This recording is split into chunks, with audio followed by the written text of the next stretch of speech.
welcome back to my film and TV channel. Hope you're all staying safe and well. We've got a BBC series to look at. Always step very warily with BBC stuff. A lot of people like them, a lot of people don't, just for the sake that it's a BBC. Yeah, they just don't like them, but we'll give it a fair crack anyway. We'll have a look at what other people are thinking as well. We're going to look at Nightsleeper, which is a 6-part series.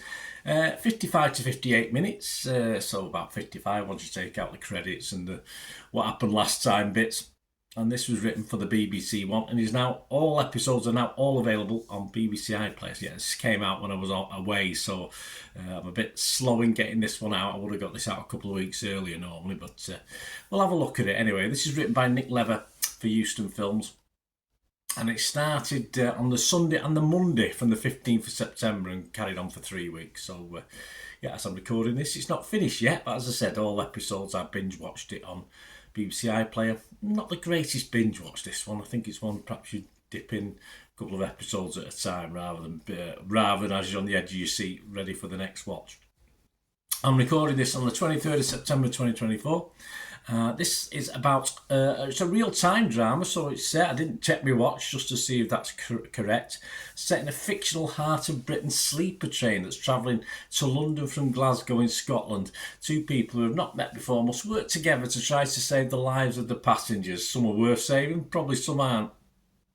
Please, if you are new to the channel, before I tell you who's in this, an interesting cast, a very well-known cast to UK TV watchers, I'm sure, around the world as well. Please, if you are new to the channel, there's ways to support it. If you like what I try and do, you can subscribe, push that bell notification, of course. We do have memberships at the moment for the channel, so look at all my film reviews, TV series reviews, information vlogs, and you get early access or immediate access to everything I do. So as soon as I've recorded it, edited it, you can get to watch it. And that also covers my football side as well. If you're interested in that, I support Manchester City, my football channel on them. So if you like it or you know someone who might be interested, give them a kick in my direction. Of course, the membership would include that as well. And lots of stuff on there, a lot of history stuff that of course you would get probably up to a year, even longer, before they're on general release on my YouTube channel. So that's a way of supporting. You can just support me by simply giving us a like, guys. That's wonderful. You can support me by just watching the ads. That's great. Just enough, go on your phone for 30 seconds or however long it is, and that helps me out. But even better if you like to take something takes your fancy and you buy from the ads and follow a link, so you can support me that way. Or quite simply as well, we do have sponsors, and we have a sponsor at the moment, Piat6505, got a little eBay shop. I'll give you more information of those before we go, because we've got to get a lot to get through with this series, and it stars the key players. There's two areas. There's one away from the train where they're trying to sort out, and there's obviously the characters on the train. Away from the train, you've got the lead for this, really, Alexandra Roach, is an acting technical director of the National Cyber Security Centre. So she sort of leads this. We get a visit from David Threlfall. Pamela Nomvet plays the director of GCHQ. Yeah, a bit staid, that one. Parth Thakara, Jasmine Nasir Jones, and John Joe O'Neill. And on the train itself, you guess the lead guy on the train is Joe Cole. He's the former Met officer on the train. Ruth Madeley is a disabled human rights solicitor. Doesn't have a big part in this. James Cosmo, Kate Lung, Sharon Small, she's the Secretary of State for Transport. Alex Ferns, Daniel Cahill is also. Liam McRae is in this. Scott Reed, one of the conductors, yes, train conductors, doesn't have a baton or anything like that. So a big cast that you probably know a lot of. My thoughts on this: it is a pretty competent, familiar face cast, which is always nice in the BBC drama. Not too many woodeny actors. I won't say it was perfect by any means, but not a bad bunch. Alexandra Roach herself does a pretty good job, in fairness, as one of the leads in this. It's well done to her. This is a bit of a challenge to lead a series like this. She does always, as it goes on, she perhaps lacks something. She lacks a bit of oomph to play this part, but she does a reasonable job. There's plenty of initial techno babble, of course, and that's copied throughout the series, and it's fine within the flow of the story. It doesn't sort of complicate things too much, and it does pull you in initially, of course, as we get the early knockings of the series. You always have to switch off a few brain cells for these thrillers. If it were a novel, you might put it down after a few chapters because you might think it's very, very silly. On screen, perhaps you'd probably get away with it a little bit more. And the trouble, though, with turning your brain off is it's easier in a 90-minute film, perhaps, but for a 5.5-hour series, because that's probably what it adds up to, this suffers a little bit and does get a little bit silly at times, or a lot of times, and a little monotonous, yes, as it piles on subplot after subplot to sort of muddy the waters.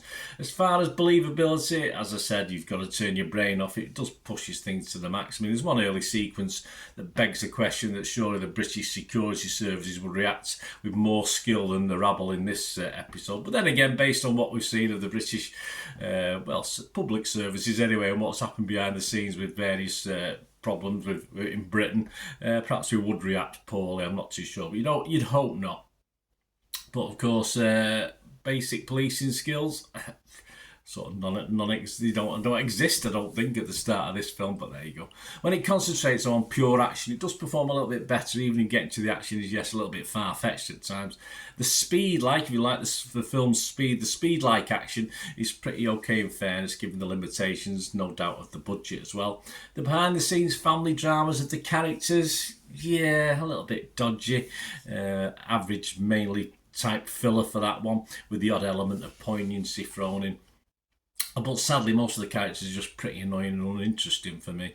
As a 100-minute low-budget action thriller, it probably passes muster. As a six-episode thriller, almost 6 hours, not so much. Not disaster, but silly fun at times, as long as you don't take things too seriously. On Rotten Tomatoes, I'm not going to be totally rotten. I'm borderline on this, but you can't sit on the fence, can you? So I will be fresh, but of course on Metacritic I can sit on the fence. I'm going to be mixed on Metacritic, and I'm going to give this my minimum score, which is just 5 out of 10, which for this one. But what are other people thinking? Well, Guardian's Lucy Mangan said it was fantastically dreadful. There you go. 2 stars out of 5, saying that the plot became increasingly ridiculous and even within the elastic definition we apply to these capers, absurd, and the dialogue increasingly abysmal, and calling Joe Cole's performance expressionless to the point of distraction. I don't think Lucy liked it very much. She needs to but she's a bit harsh, Lucy, sometimes. Sometimes she needs to loosen up just a little bit. The Daily Telegraph's Keith Watson gave the series 3 stars out of 5, so he was better on it, saying that for all its adrenaline rush moments, the basic premise makes about as much sense as a rail ticket pricing system, that the cliffhanger moments were the TV equivalent of rubbernecking, you should look away but you really can't, and that the series was best enjoyed by suspending disbelief. There you go. In his estimations, poor Joe Cole does a kind of low-rent speed era at Keanu Reeves, yeah, see what he did there, but nevertheless made a fine action hero. There you go, so compliments for Joe there. While the passengers aboard the hacked train were little more than cliches with issues, backstories inserted to fill in the bits between chases, near misses, staring at the rail route map. Yes, I think that's a more realistic summing up for me, although I give it 3 stars, so I said he wasn't totally unhappy. Radio Times' David Craig gave the series just 2 stars out of 5. It was laden with cliche in terms of dialogue and plot, he said, taking several staples out of the bland conspiracy theory thriller playbook, compromised by the sheer volume of jokes which go beyond comic relief to almost rendering this show an outright comedy drama. Craig devoted several paragraphs to his review, criticising what he saw as the use of passengers to shoehorn a social unity narrative in a clunky, cringe-inducing manner. You say it as you think, Craig. And he could finish his review by saying the series felt like a show that couldn't decide what it wanted to be, with shades of self-aware, train-set action comedy, dashes of nervy cyber thriller, and attempts at hard-hitting social commentary on political polarisation and marginalisation.